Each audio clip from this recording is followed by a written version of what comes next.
Assalamualaikum warahmatullahi wabarakatuh. Teman-teman Ikur Podcast, apa kabar? Jumpa lagi bersama saya, Ihsan Kurnia.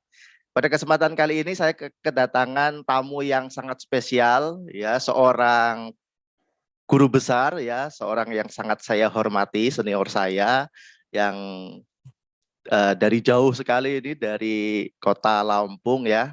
Beliau adalah Profesor Yuswanto dari Universitas Lampung. Assalamualaikum warahmatullahi wabarakatuh. Prof. Yuswanto, apa kabar? Alhamdulillah, Waalaikumsalam warahmatullahi wabarakatuh. Alhamdulillah. Kita baru pertama kali berjumpa ya, Prof ya, meskipun lewat Zoom ini. Sebelumnya ya kita paling komunikasi lewat WhatsApp ya. Kebetulan kita berada dalam satu grup WhatsApp organisasi gitu ya. Alhamdulillah bisa bertatap muka dengan Prof Yuswanto. Saya mohon izin ke Prof Yuswanto untuk untuk mewawancara beliau gitu, karena beliau ini kebetulan salah satu pakar hukum di bidang administrasi negara yang saya pikir ini penting sekali untuk kita gali ilmunya dan peran beliau dalam perumusan hukum-hukum di bidang administrasi negara di Indonesia ini, atau mungkin terutama beliau juga banyak berkecimpung di membantu pemerintah Provinsi Lampung begitu. Nanti kita akan banyak ngobrol-ngobrol tentang itu. Tapi sebelumnya Prof, ini saya pengen menggali dulu ini profil Prof Yuswanto ini. Saya penasaran ini. Ini kebetulan kalau pengusaha itu kan biasanya menjadi pengusaha sukses itu kan karena ada DNA ya dari orang tuanya mungkin sebagai seorang pengusaha. Tapi ini Prof Yus itu sampai menjadi seorang profesor, apakah memang lahir dari latar belakang keluarga yang memang berpendidikan tinggi, dan kemudian kenapa termotivasi ya sejak muda mungkin untuk berpendidikan sampai jenjang profesor. Mungkin bisa ceritakan latar belakang keluarga Prof Yus dan mungkin masa kecil Prof Yus. Mangga, silakan Prof. Ya, terima kasih. Latar belakang keluarga saya keluarga petani, jadi bukan keluarga selebriti. Oke. Ya, jadi orang tua saya itu, ayah saya itu tamatan SGB, sekolah guru. Tapi begitu tamat tidak menjadi guru, malah menjadi petani. Padahal beliau sudah menjadi guru di kecamatan lain, itu di kecamatan Bukit Kemuning namanya. Tapi saya tidak tahu karena mungkin jiwanya nggak ke sana, jadi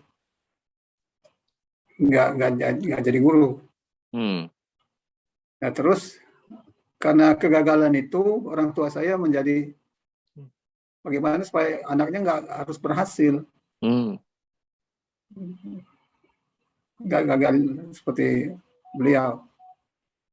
Nah, sudah keras mungkin memperjuangkan supaya anaknya berhasil. Nah, saya dari keluarga petani itu, di rumah saya itu saya hanya sampai SMP. Jadi SD dan SMP saya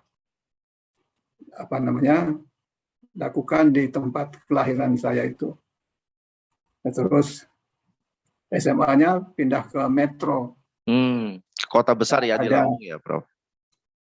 Ya, Metro itu sebagai kota. Dulu ibu kota di Kabupaten Lampung Tengah. Tapi sekarang Metro jadi berdiri sendiri. Nah, saya pindah ke Metro itu, ada seorang paman saya di situ, seorang anggota polisi. Jadi saya nebeng dengan beliau. Jadi, tinggal bersama paman saya itu. Ya, terus SMA di situ. Ya, tapi ayah saya tetap berkeras supaya saya menjadi orang. Jadi disupport, banting tulang apapun juga gitu, yang penting anaknya jadi. Ya, sayanya karena ditantang begitu menjadi agak keder. Jadi saya tidak begitu keras karena saya takut ditantang itu takut jadinya. Tapi alhamdulillah akhirnya jadi juga. Dan setelah SMA saya masuk Fakultas Hukum Unila. Terus tamat Fakultas Hukum, saya menjadi dosen di situ. Jadi dosen di situ, kan dulu dosen S1 boleh. Oh iya. Oh, mohon maaf saya potong, Prof. Jadi kita pelan-pelan jadi masuk ke Fakultas Hukum Unila mengambil jurusan Hukum Administrasi Negara gitu ya, Prof ya. Kenapa pilihannya Hukum Administrasi Negara, tidak yang lain? Atau mungkin kan banyak fakultas ilmu sosial, politik itu kan banyak, atau psikologi atau yang lainnya. Kenapa memilih hukum? Emang apakah sejak SMA sudah punya ketertarikan di dunia hukum gitu ya? Berarti SMA-nya itu IPS ya, Prof ya? Iya. Sejak SMA saya tidak tertarik dengan fakultas hukum. Tidak tertarik sama sekali. Saya malah kepengen jadi diplomat. Oke, hubungan internasional harusnya ya, Prof? Iya. Saya waktu itu mendaftar untuk hubungan internasional di Unpad, tapi tidak diterima. Oke. Saya realistis saja, kalau kuliah di Unila ngambil fakultas hukum. Karena ayah saya bilang, kalau kamu ngambil fakultas yang lain, lama tamatnya. Karena saya kepengen juga ekonomi. Kata saya nggak lama tamatnya. Jadi fakultas hukum aja. Saya waktu itu mendengarkan apa kata orang tua. Oke. Saya masuk fakultas hukum. Ya. Nah, sambil menjadi mahasiswa saya jadi aktivis kan. Oke. Aktivis di kampus maupun di luar kampus. Di kampus saya selain aktif di Senat, saya aktif di koran kampus. Oke. Pers kampus namanya Tenokra. Aktif di situ. Itulah yang menggugah saya menjadi berhasil dengan pers kampus itu. Di luar saya aktif di PI. Di PI jadi kita diajar mandiri. Ya, sejak sekolah, Prof ya, berarti kalau PI kan organisasi pelajar. Ya, sejak SMA. SMA, oke. Ya, SMA kelas 2. Ya, kelas 2 saya aktif di PI. Waktu itu sampai ke jenjang pengurus daerah. Jadi saya sekretaris umum pengurus daerah. Nah, yang ketuanya Hersu Arif, Hersu itu. Oke. Nah, jadi saya. Tapi Bang Hersu itu kemudian menjadi wartawan ya. Beliau juga dulu aktif di pers mahasiswa di Unila juga, Prof. Iya. Tapi Prof Yus itu malah di dunia akademik ya. Iya. Hersu malah lebih berhasil saya melihat di pers. Iya. Saya begitu menjadi dosen, saya dibuat pencangkokan namanya. Ada program pencangkokan di Undip untuk dosen baru. Iya. Waktu itu dekannya Pak Muladi. Oh iya, Prof Muladi itu legend sekali, Prof ya, itu ya. Iya, bahkan saya dengan Prof Muladi diminta pindah Undip. Karena mungkin beliau tertarik, nggak tahu dengan apakah dengan saya mengajar, apakah dengan saya karya-karya yang lain. Tapi ketika saya menghadap beliau, pindah sini aja katanya. Saya bilang nggak bisa, Prof. Belum Prof waktu itu, masih Doktor Meladi. Ya, jadi itu. Saya S2 malah tidak di Undip. S2 saya ke Unpad. Ya, ya. S2 S3 di Unpad ya, Prof ya. Iya. Jadi tidak di Undip, meskipun saya pencangkokannya di Undip. Iya. Berarti langsung ya, Prof, Gitu. dari S2 ke S3 langsung ya, nggak dijeda ya? Jeda 2 tahun. Oh, jeda 2 tahun ya, ya. Jadi cukup lama tinggal di Bandung, Prof ya? Ya, tapi tidak tinggal karena saya PP begitu. Oh. Jadi kan Lampung Bandung itu ada bis langsung. Oh gitu.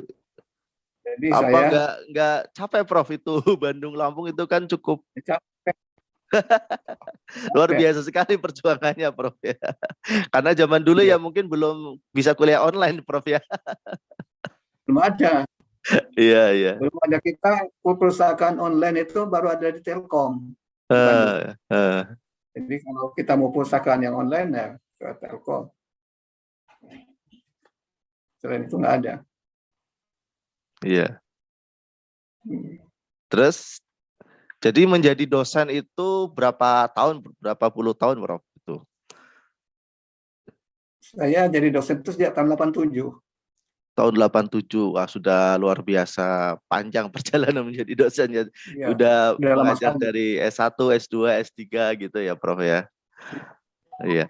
Apa yang memotivasi Prof Yus itu, kan biasanya orang sudah cukup puas sudah S1 menjadi dosen gitu kan, sudah cukup puas gitu, kemudian malas melanjutkan pendidikan ke jenjang berikutnya, atau mungkin stuck di S2 tuh kan, banyak sekali yang dosen stuck di S2 nggak lanjut S3. Tapi Prof itu sangat dari sisi keilmuan juga linear gitu ya, hukum administrasi negara gitu kan, dan relatif cepat gitu, Prof, untuk sampai jenjang ke doktor kemudian profesor. Iya. Sebenarnya tidak cepat. Lama juga sebetulnya. Saya ya banyak hambatan juga di Unpad. S2 saya begitu buat proposal, pembimbingnya meninggal. Nah, di Unpad itu sangat menghormati senior. Jadi pembimbing saya itu Profesor Dr. Muhammad Sumitro itu, beliau meninggal ketika saya lagi proposal dan tidak bisa diganti pembimbingnya. Nunggu 1,5 tahun baru diganti. Iya, iya. Ya, karena ada kelazimannya sangat menghormati senior, jadi berani berganti. Itu. Nah, terus begitu saya tamat S2, kata sekretaris S3 waktu itu, 2 tahun dulu kembali ke sini. 2 tahun mengabdi dulu katanya. Ya, saya mengabdi 2 tahun di kampus dan kembali ke Unpad. Jadi begitu. Iya, iya. Artinya ada effort yang cukup besar ya untuk melanjutkan jenjang pendidikan sampai lulus gitu ya, dan itu terbayar gitu ya dengan sampai kemudian menjadi profesor, Prof ya. Ini saya pengen lihat sudut pandang yang menarik ini. Jadi profesor dari keluarga yang mungkin bisa dikatakan sederhana gitu kan, mungkin orang tuanya juga bukan dari kalangan akademisi gitu kan, tetapi punya intention, punya niat ya. Jadi sebetulnya lebih karena niat internal intention, atau mungkin ada sosok yang menginspirasi gitu kan untuk sampai lanjut ke jenjang pendidikan yang tertinggi gitu.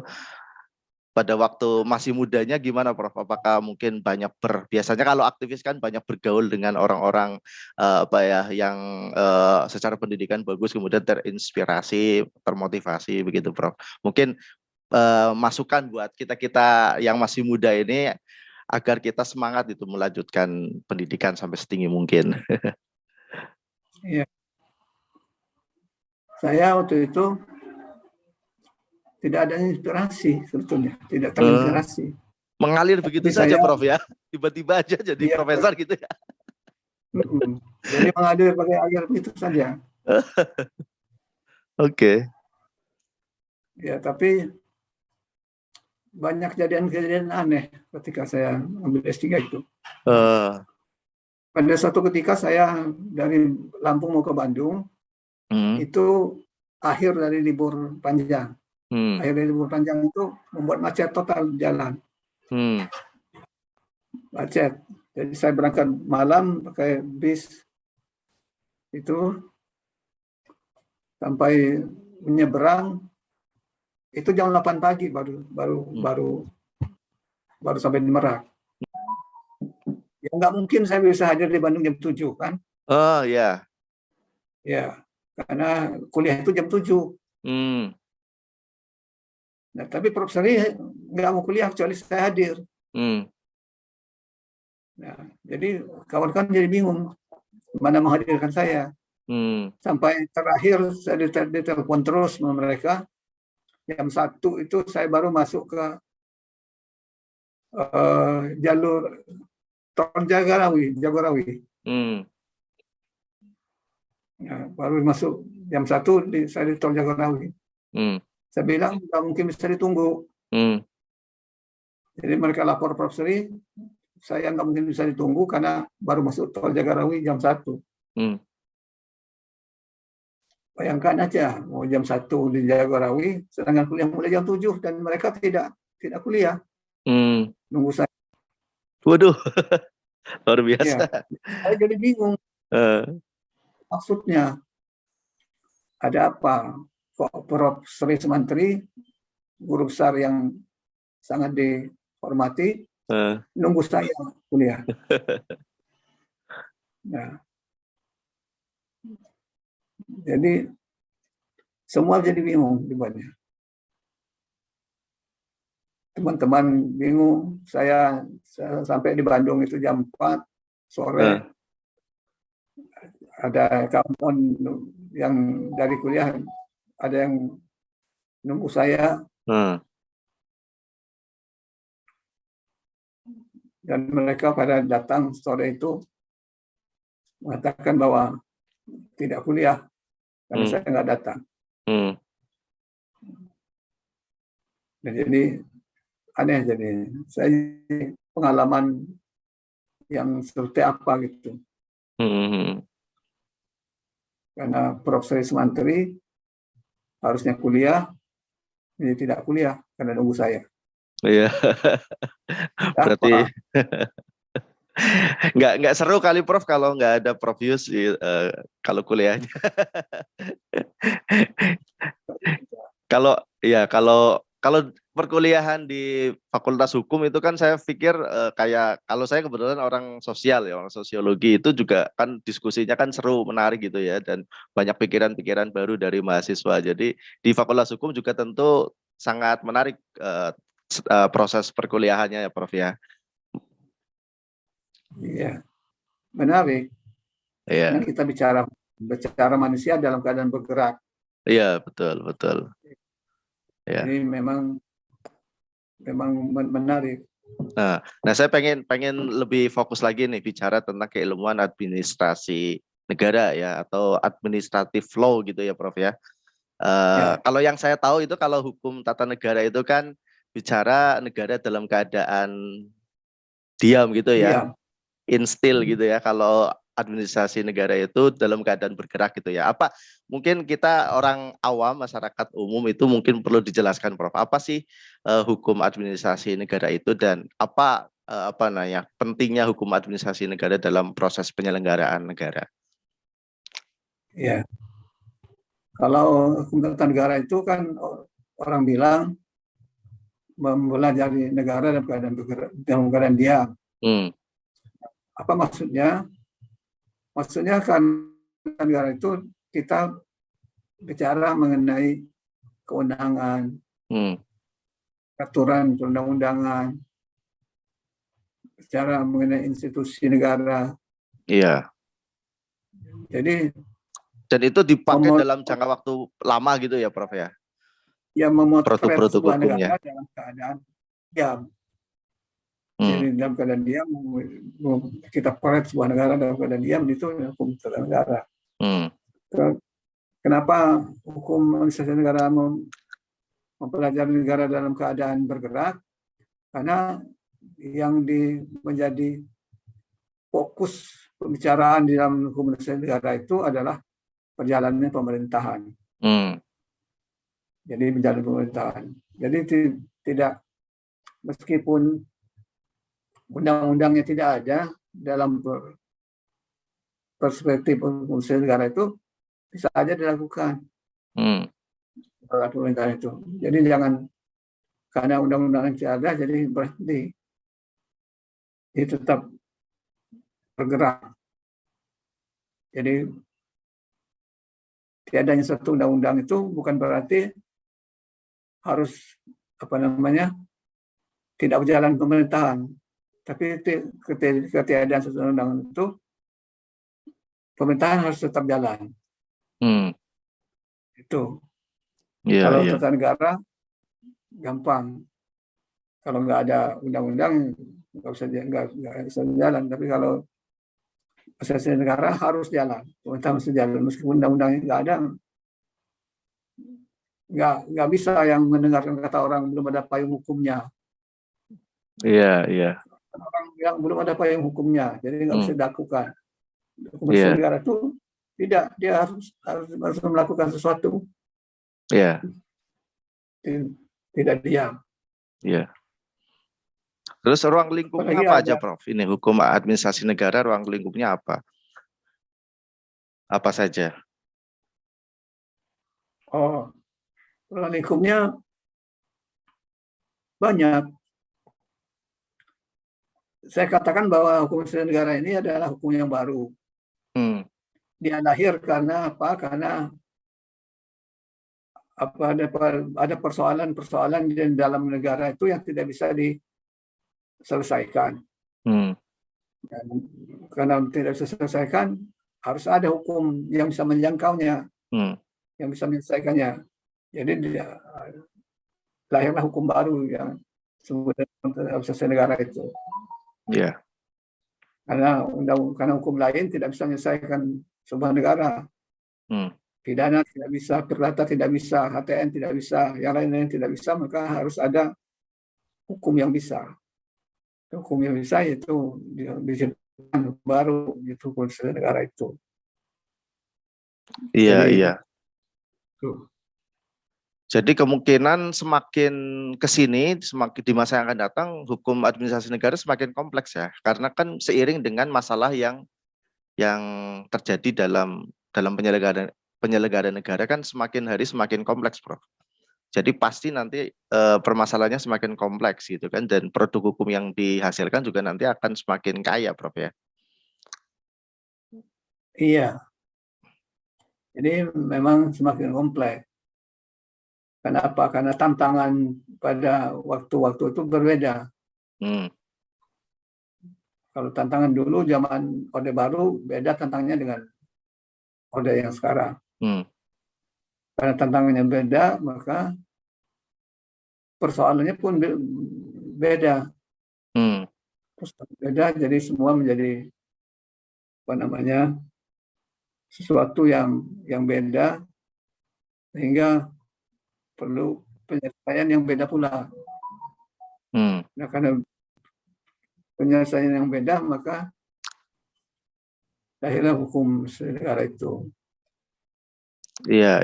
Apalagi ada istilah yang disebut dengan blades. Apa itu, Prof? Kebijakan. Kebijakan publik gitu ya? Ya, kebijakan di dalam pengelola negara. Iya. Kan mungkin bicara pengelola negara kan banyak ya, Prof. Ada mungkin di bidang keuangan, gitu kan, di bidang kepegawaian, kepegawaian pemerintah dan seterusnya gitu ya, Prof ya. Kalau Prof sendiri selama ini concernnya kemana, Prof? Dan apa isu-isu yang menarik yang selama ini Prof tekuni di di bidang itu? Kalau saya di bidang hukum administrasi negara itu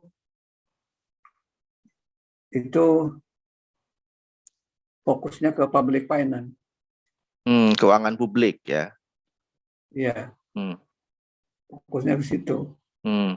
Kenapa saya fokusnya ke public finance itu? Karena memang banyak kasus mengenai keuangan negara itu yang tidak bisa diselesaikan.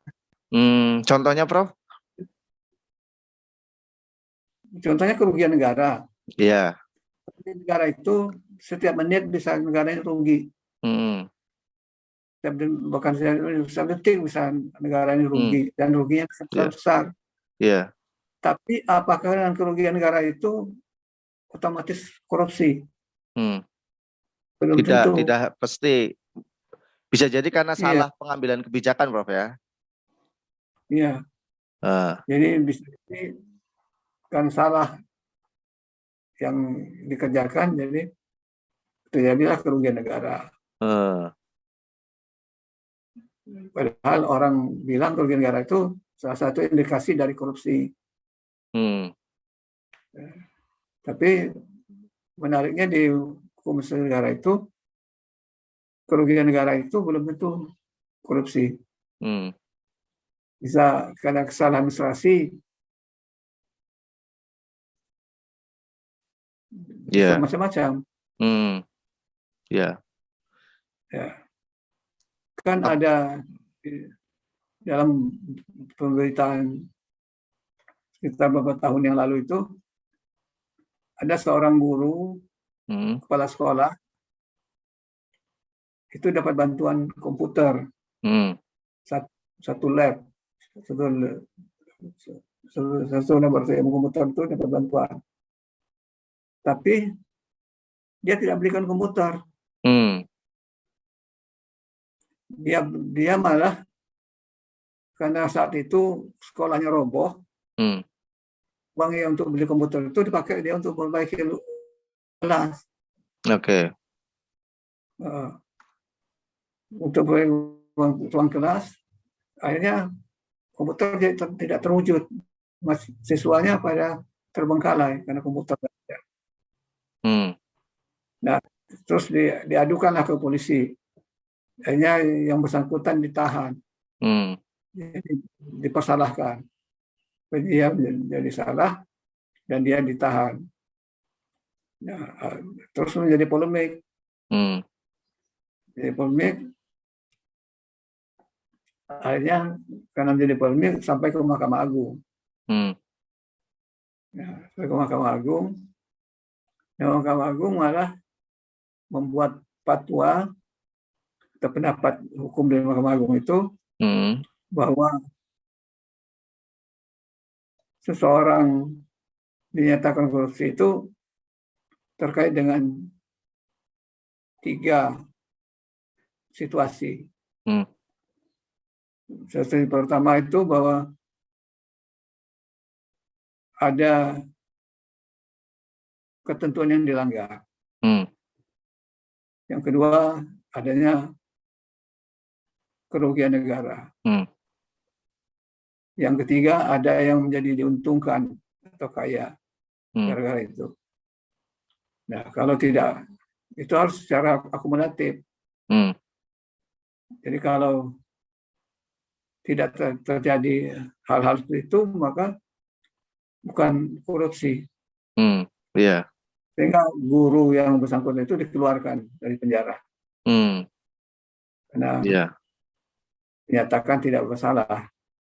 Iya, bukan moral hazard gitu ya, Prof ya. Jadi karena ini aja ya, pengambilan keputusan gitu ya. Iya. Iya. Kalau misalkan kerugian negara yang dilakukan oleh misalkan badan usaha milik negara gitu, Prof, itu masuk nggak?